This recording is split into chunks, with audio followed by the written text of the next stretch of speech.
Good morning, everyone. Happy Thursday. It is January 16th. Lisa, Lydia, Scott here with you this morning.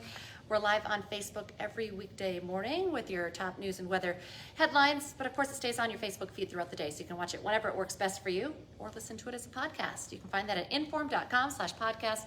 Just look for the Inform Minute.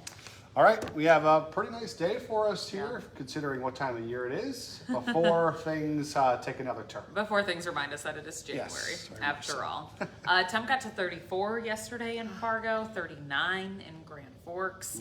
Even with a little wind, it felt pretty nice outside. Did some melting. Now all of those melty roads are refreezing, and there are just some frosty and slippery spots. Curbs, bridges, roundabouts, intersections, all of those tend to be a little extra slick on mornings like this. Luckily, our temperatures do rise back up close to 30 this afternoon. We'll see a little sun. You're seeing some sun with the sunrise this morning. The wind backs down today, turning around to the south at 5 to 15. And so it turns into another pretty mild afternoon. Traveling, commuting outside of your slippery spots this morning looks good. Things change tonight. Late tonight into tomorrow, the wind turns back around to the northwest and starts to ramp up. It is windy first thing tomorrow morning, and it only gets stronger throughout the day. 20 to 30 miles an hour, gusting 40 to 45. Some really strong winds. That will be enough to break up any little bit of a crust that's out there on the snowpack, because we did do some melting yesterday. But when you're gusting 45 miles an hour, I think that could break up that thin crust, which means that loose snow on the ground is available to blow around. Blows across the road, sticks to it, creates icy spots. We do have the potential for some small little snow showers tomorrow.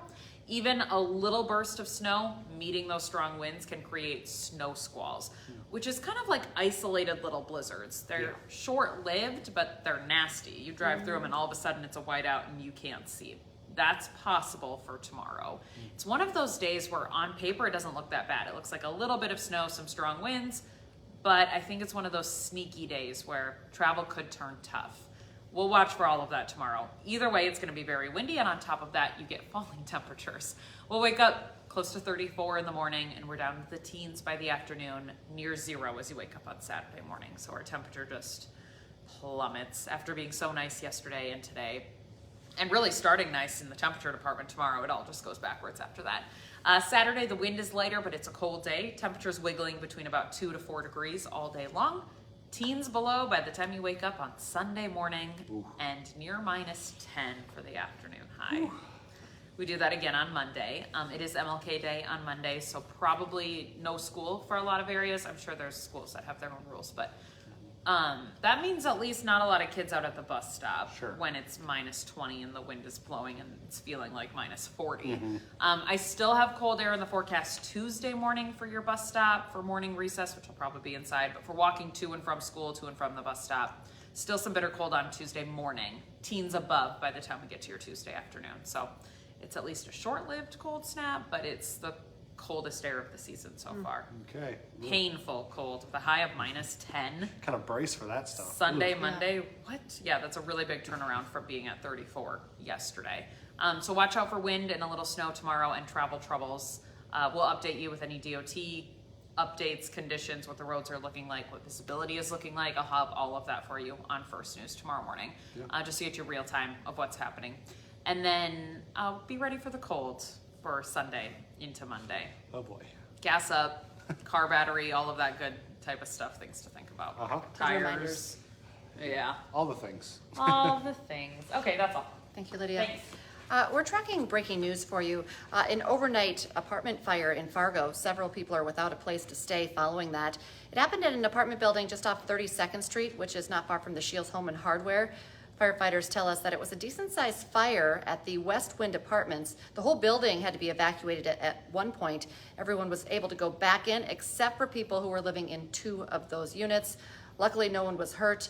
We are still working to learn the cause of that fire, so stick with the news leader for updates.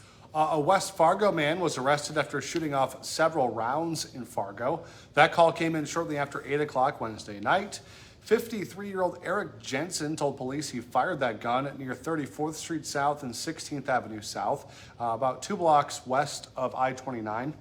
Jensen says a man was staying at his home and stole a vehicle from him. He found out about it, and then they got into an argument. Jensen says he fired the shots into the air to scare the man. The man then left the scene and then police, I guess, are still looking for him, so he's still around out there. Jensen was arrested, though, for reckless endangerment. We'll continue following this story for you, so stick with us for updates. Today, a Moorhead woman will be in court on an attempted murder charge. 36-year-old Mary Gelseth is accused of stabbing a man in the neck. Police say the 43-year-old victim told officers that he invited Gelseth over to his apartment, but that's when she attacked him unprovoked. Gelseth is facing both an attempted murder charge and an assault charge. North Dakota could be getting their own version of those popular Blackout license plates. You see them in Minnesota, Iowa. The Senate Transportation Committee will take up testimony this morning on that bill. If passed, those plates would end up costing $15 plus $25 for personalization. We'll follow that for you and let you know if it does pass. Former North Dakota Governor Doug Burgum will face questions from senators this morning. Burgum is President-elect Donald Trump's pick for Interior Secretary. His nomination hearing is set to start at 9 this morning. Today on Hot Mic with Dom Izzo, it's another first for St. Thomas. They'll be postseason eligible next year. Shanley alum and starting quarterback Michael Rosberg joins the show to discuss that NCAA ruling. Plus, a month after he got the job, how have the first 30 days gone for UND head coach Eric Schmidt? He joins the show at 9:30. You can watch it all from 9 to 11 on WDAY Extra. Remember, now is a great time to get that Inform.com subscription, your all-access pass to all these news, weather, sports headlines. 99 cents a month for your first 3 months. It's a great deal. Go to Inform.com/subscribe to check it out.